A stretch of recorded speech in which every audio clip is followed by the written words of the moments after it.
कक्षा छोड़कर कहाँ जा रहा है, और वो भी दबे पांव? अवश्य कोई गड़बड़ है, मुझे पता करना होगा। आचार्य गजानन अपनी कक्षा छोड़ चंद्रगुप्त के पीछे चले गए। गजानन ये देख हैरान रह गए कि चंद्रगुप्त प्रशासनिक कक्ष के भीतर प्रवेश कर गया, जबकि किसी भी छात्र को वहां जाने की अनुमति नहीं थी। प्रशासनिक कक्ष में अगर कोई प्रवेश कर सकता था तो वो थे तक्षशिला के आचार्य, क्योंकि वहां उनके विशेष शोध पत्र और सामान रखे गए थे। आचार्य गजानन ने कक्ष के बाहर से छिपकर देखा तो चंद्रगुप्त एक अलमारी पे चाबी लगा उसे खोलने का प्रयास करता हुआ दिखा। ये देख आचार्य गजानन का क्रोध 7वें आसमान पर जा पहुंचा। वो तुरंत ही अंदर प्रवेश कर गए और चंद्रगुप्त के सामने आ खड़े हुए। आचार्य गजानन को यूं सामने देख चंद्रगुप्त के चेहरे का रंग उड़ गया। गुस्से में खौलते हुए आचार्य गजानन बोले, तुम्हें आज कोई नहीं बचा पाएगा। मैंने स्वयं तुम्हें चोरी करते पकड़ा है। आज तुम्हें इस तक्षशिला से निकलवा कर रहूंगा। और ये कहकर आचार्य गजानन उसे खींचते हुए उस कक्ष से बाहर ले गए। तक्षशिला में कुलपति अन्य आचार्यों के साथ किसी विशेष कार्य पर मंत्रणा कर रहे थे। तभी क्रोध से भरे आचार्य गजानन ने चंद्रगुप्त के साथ उस सभा में प्रवेश किया और भरी सभा में चंद्रगुप्त को कुलपति के सामने धक्का दे दिया। उनकी इस हरकत पर हर कोई अचंभित रह गया। इससे पहले कुलपति कुछ पूछ पाते, गजानन क्रोध में गरजते हुए बोले, कुलपति महोदय, मैं चाहता हूं इस लड़के चंद्रगुप्त को इसी समय तक्षशिला से निष्कासित कर दिया जाए। ये सुन कुलपति महोदय और वहां उपस्थित सभी आचार्य आश्चर्यचकित रह गए। कुलपति ने आचार्य गजानन को समझाते हुए कहा, शांत आचार्य, शांत। आप तक्षशिला के आचार्य हैं और इस तरह का क्रोध आप पर शोभा नहीं देता। ये सुन आचार्य गजानन भड़कते हुए बोले, शोभा तो ये भी नहीं देता कि ऐसा निर्लज्ज छात्र तक्षशिला में पड़े और हम इसकी हरकतों को नजरअंदाज करते रहे। क्या किया है इसने? कुलपति महोदय ने चंद्रगुप्त की तरफ देखते हुए पूछा। क्या किया है? ये पूछे क्या नहीं किया है इसने? कुलपति महोदय, इसने आज दुष्टता की सारी सीमाएं लांघ दी। इसने वो किया है जो करने के बारे में तक्षशिला का कोई छात्र सोच भी नहीं सकता। तभी एक आचार्य ने असमंजस में पूछा, आखिर बात क्या है आचार्य गजानन? साफ साफ कहिए, किया क्या है चंद्रगुप्त ने? इसने तक्षशिला की शिक्षा और यहाँ के आचार्यों का मजाक बनाकर रख दिया है। यहाँ के नियमों को ताक पर रख इसने साबित कर दिया है कि ये तक्षशिला जैसे पवित्र स्थान के लिए बना ही नहीं है। इसने वो किया है जो कोई भी सभ्य व्यक्ति या बालक करने के बारे में सोच भी नहीं सकता। इसने प्रशासनिक कक्ष से चोरी की है। एक चोर है ये। सुन वहां मौजूद सभी आचार्य दंग रह गए और अपने अपने स्थान से खड़े हो आपस में खुसर पुसर करने लगे। अपने ऊपर लग रहे आरोप को चंद्रगुप्त मौन होकर सुन रहा था। वो सभा में सर झुकाए खड़ा था और उसके मुंह से एक भी शब्द नहीं निकल रहा था। कुलपति महोदय ने सबको शांत रहने को कहा और चंद्रगुप्त की तरफ देख कठोर स्वर में पूछा, आचार्य गजानन जो कह रहे हैं, क्या वो सही है? क्या तुमने सच में चोरी की है? चंद्रगुप्त धीमी आवाज में बोला, जी कुलपति महोदय। उसकी बात सुनकर सभा में उपस्थित सभी आचार्य दंग रह गए। गजानन के चेहरे पर चमक आ गई।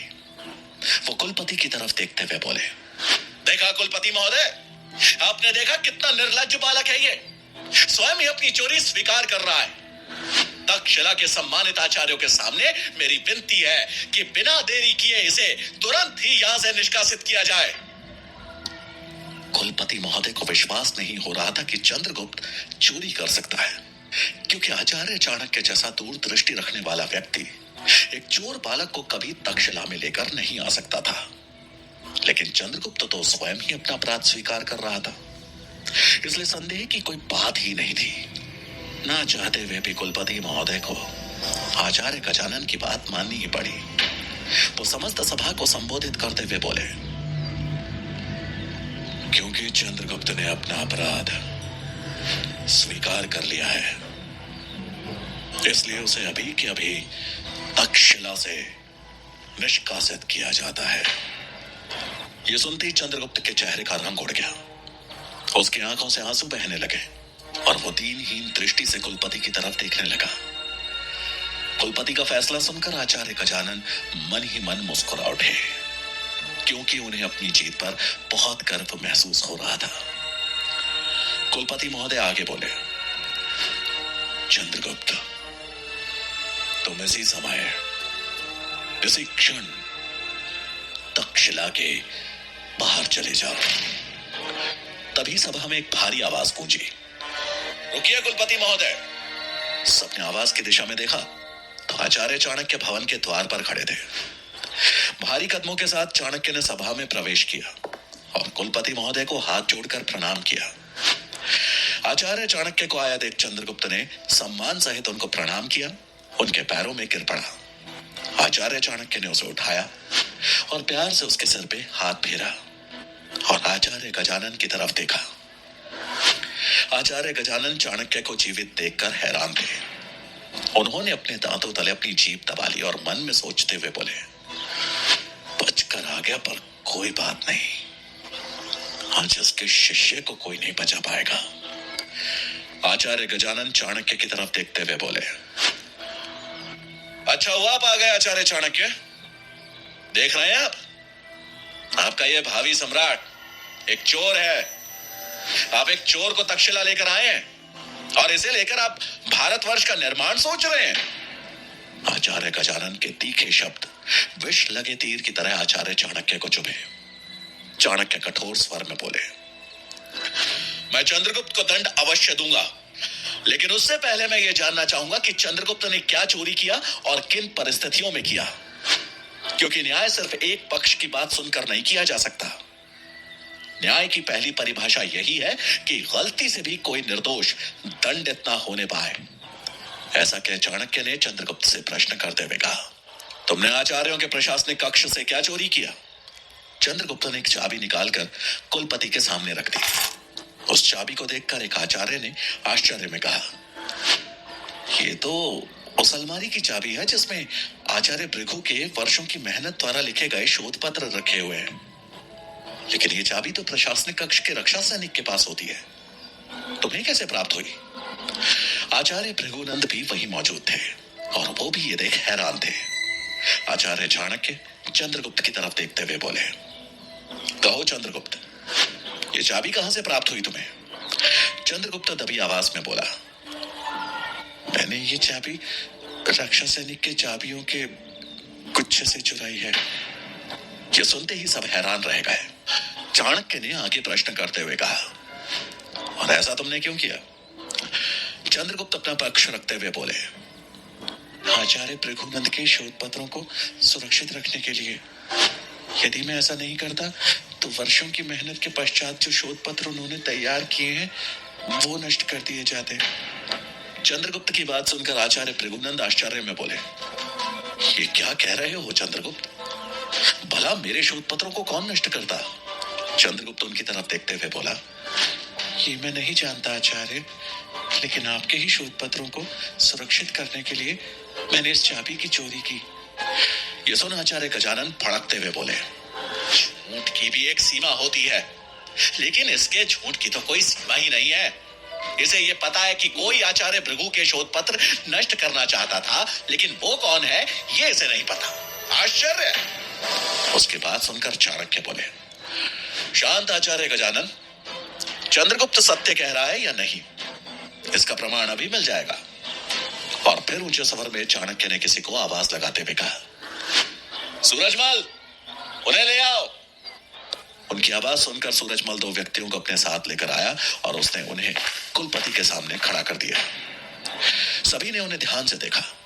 उनमें से एक प्रशासनिक कक्ष का रक्षा सैनिक था और दूसरा व्यक्ति आचार्य भृगुनंद का पुराना शिष्य धुंधमाली था, जिसे अपने गलत कामों के चलते आचार्य भृगुनंद द्वारा तक्षशिला से निष्कासित करवाया गया था। धुंधमाली को पहचानते ही आचार्य भृगुनंद कर्कश स्वर में बोले, धुंधमाली, तुम यहाँ क्या कर रहे हो? धुंधमाली से कुछ बोलते ना बन पड़ा। वो चुपचाप सर झुकाए खड़ा था। आचार्य चाणक्य ने चंद्रगुप्त की तरफ देख पूछा, तुम जानते हो इसे? चंद्रगुप्त बोला, हाँ, यही वो व्यक्ति है जो आचार्य भृगुनंद के शोध पत्र नष्ट करना चाहता था। ये सुनते ही सारी सभा हैरान हो गई। आचार्य भृगुनंद को अपने कानों पर विश्वास नहीं हुआ। गजानन को अपना पक्ष कमजोर पड़ता दिख रहा था, फिर भी वे बोले, तुम्हें कैसे पता? तब चंद्रगुप्त बोला, कल रात मेरे बिस्तर पे पानी गिरने के कारण वो गीला हो गया था। मैं रात्रि को घास का गट्ठर लेने बाहर आया तो मैंने इन्हें रक्षा सैनिकों को कुछ स्वर्ण मुद्राएं देते हुए देखा। मैंने इन्हें पहले कभी तक्षशिला में नहीं देखा था, तो मुझे कुछ संदेह हुआ और मैं इनकी बातें सुनने लगा। तब मुझे पता चला कि ये व्यक्ति किसी कारण आचार्य भृगुनंद से प्रतिशोध लेना चाहता है, जिस कारण उनके वर्षों की मेहनत से लिखे गए शोध पत्र को नष्ट करना चाहता था। ये दोनों आज रात मिलकर इस काम को अंजाम देने वाले थे। क्योंकि आचार्य चाणक्य यहाँ नहीं थे, तो मैंने ये बात आचार्य सूरजमल को बता दी थी। लेकिन मुझे भय था कि कहीं ये लोग आज रात्रि से पहले ही शोध पत्र नष्ट ना कर दें। इसीलिए मैंने मौका पाकर रक्षा सैनिक के गुच्छे से ये चाबी चुरा ली। मैंने पुराने छात्रों से सुना था कि आचार्य काफी वर्षों से भयानक रोगों को ठीक करने वाली औषधियों पे शोध पत्र लिख रहे हैं, और मैं नहीं चाहता था कि उनकी मेहनत को कोई यूं नष्ट कर दे।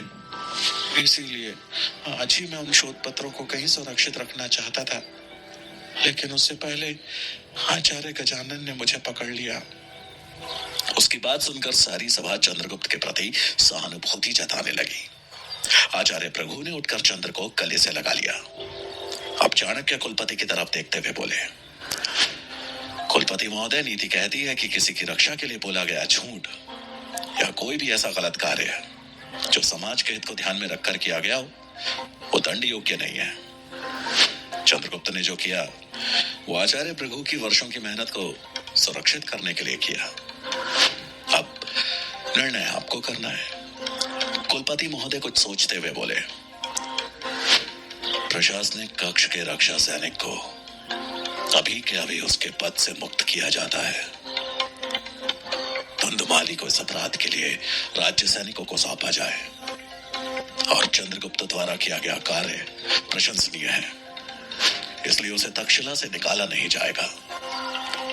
किंतु चोरी एक गलत बात है, इसलिए दंड स्वरूप चंद्रगुप्त को आज शाम तक्षशिला की गौशाला की सफाई करनी होगी। ये सभा यहीं समाप्त की जाती है। कुलपति महोदय का निर्णय सुन चंद्रगुप्त मुस्कुरा उठा। वहीं आचार्य गजानन मुंह फेरते हुए क्रोध में वहां से चले गए। इधर अमात्य से मिले जीवन दान के बाद राजहंस तेज कदमों से तक्षशिला की ओर बढ़ रहा था। उसके मन में सैकड़ों विचार एक साथ घूम रहे थे। कभी वो चाणक्य के बारे में सोच क्रोधित हो रहा था, तो कभी अमात्य की चेतावनी के बारे में सोच घबरा रहा था। वो जल्द से जल्द तक्षशिला पहुंचना चाहता था। वो खुद से बड़बड़ाते हुए कह रहा था, एक बार तक्षशिला पहुंच जाऊं, उसके बाद आचार्य चाणक्य को देख लूंगा। उनकी वजह से जो सब मैंने झेला है उसका सूद समेत बदला लूंगा मैं उनसे। आचार्य चाणक्य के कारण उसे पाटलिपुत्र में काफी कष्ट सहने पड़े, जिसका रोष उसके चेहरे पे स्पष्ट दिख रहा था। वो अपनी धुन में इतना मग्न था कि कब उसका पांव जमीन में पिछे हुए गुप्त जाल पर पड़ गया वो समझ ही नहीं पाया, और अगले पल वो रस्सियों के बुने एक जाल में कैद था। वो जाल एक पेड़ की मजबूत टहनी से लटक रहा था। ये सब इतना अचानक हुआ कि उसे संभलने का मौका ही नहीं मिला। वो जाल से बाहर निकलने के लिए बिन पानी की मछली की तरह फड़फड़ाने लगा, लेकिन उसकी सारी कोशिशें बेकार गई। तभी एक तरफ से कुछ कबीले वाले हंसते हुए उसके सामने आए। उन्हें देख राजहंस परेशानी में चिल्लाया, जल्दी से आजाद करो मुझे। तुम लोगों ने जानवरों के शिकार के लिए जो जाल बिछाया था, देखो गलती से उसमें मैं फंस गया। उसे जाल में फड़फड़ाते देख एक कबीले वाला बोला, ये जाल जानवरों को पकड़ने के लिए नहीं, बल्कि तुझे पकड़ने के लिए बिछाया गया था। ये सुनकर राजहंस के होश उड़ गए। वो एक बार फिर बड़ी मुश्किल में फंस चुका था। वो घबराहट में चिल्लाते हुए बोला, भला तुम लोगों से मेरी क्या दुश्मनी है? अरे जल्दी से आजाद करो मुझे। लेकिन उसकी बातों का उन कबीले वालों पर कोई असर नहीं हुआ।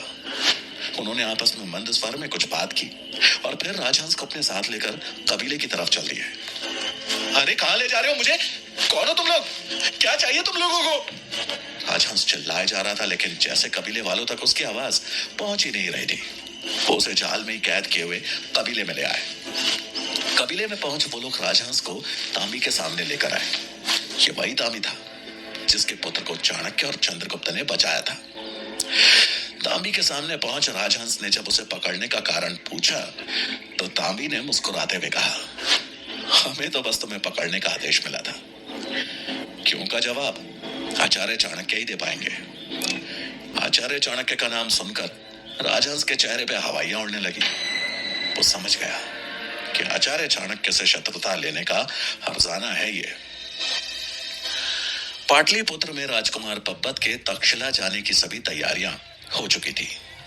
राजकुमार पब्बत ने अपनी माता के पैर छुए और एक दृष्टि अपने राजमहल की ओर देखा और अपने मन में संकल्प लेते हुए बोला, आज मैं जा रहा हूं ताकि कुशल शासक बनकर वापस लौट सकूं, और जिस दिन मैं वापस आऊंगा राजा धनानंद, उस दिन इस पूरे नंद वंश की फिर से स्थापना करूंगा और मैं बनूंगा इस पाटलिपुत्र, इस मगध का नया सम्राट।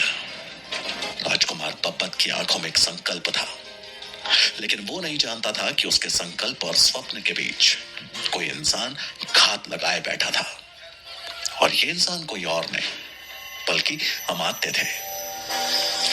अपने कक्ष में बैठे अमात्य एक विशेष सूचना पत्र को देख रहे थे कि तभी एक सैनिक ने प्रवेश किया। उसने अमात्य का अभिवादन करते हुए कहा, कहिए महामंत्री जी, मेरे लायक क्या सेवा है। उस सैनिक की तरफ देखते हुए अमात्य बोले, मालकेतु, तुम मेरे विश्वास पात्र गुप्तचरों में से एक हो।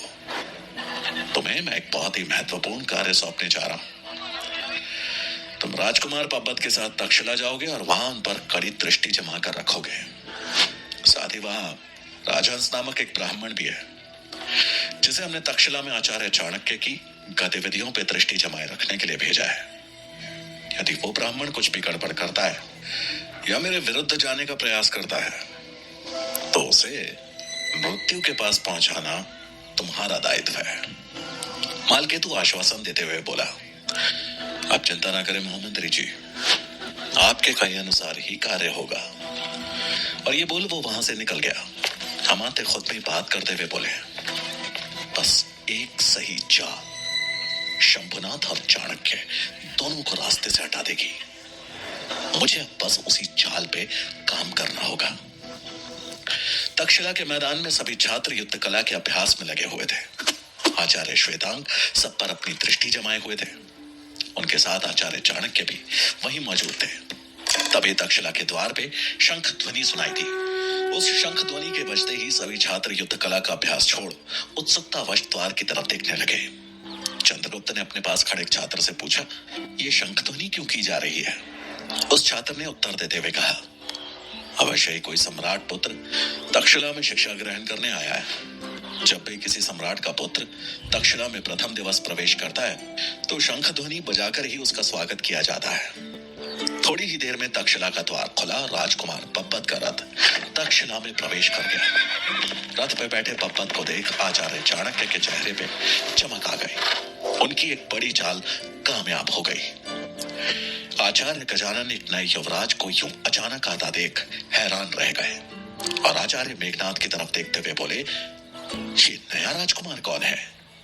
आचार्य मेघनाद ने पब्बत की तरफ देखते हुए जवाब दिया, ये मगध के सम्राट धनानंद का पुत्र पब्बत है। ये सुनते ही आचार्य गजानन की आंखों में चमक आ गई। अपने रथ से उतर पब्बत धीमे कदमों से आचार्य चाणक्य की तरफ बढ़ने लगा। उसे अपनी तरफ आता देख आचार्य चाणक्य मंद मंद मुस्कुरा रहे थे। सब लोग अचंभित थे कि राजकुमार पब्बत आचार्य चाणक्य की तरफ क्यों बढ़ रहा है। क्या वो उनका अभिवादन करेगा या फिर। सब लोग अपने मन में कयास लगा ही रहे थे कि तभी राजकुमार पब्बत आचार्य चाणक्य के पास पहुंच उनके किनारे से निकल सीधे जाकर आचार्य गजानन के सामने खड़ा हो गया और उनके पैरों में गिरकर प्रणाम करते हुए बोला, मुझे आशीर्वाद दीजिए आचार्य गजानन। सम्राट धनानंद के पुत्र को अपने चरणों में पड़ा देख आचार्य गजानन की खुशी की तो सीमा ही नहीं रही।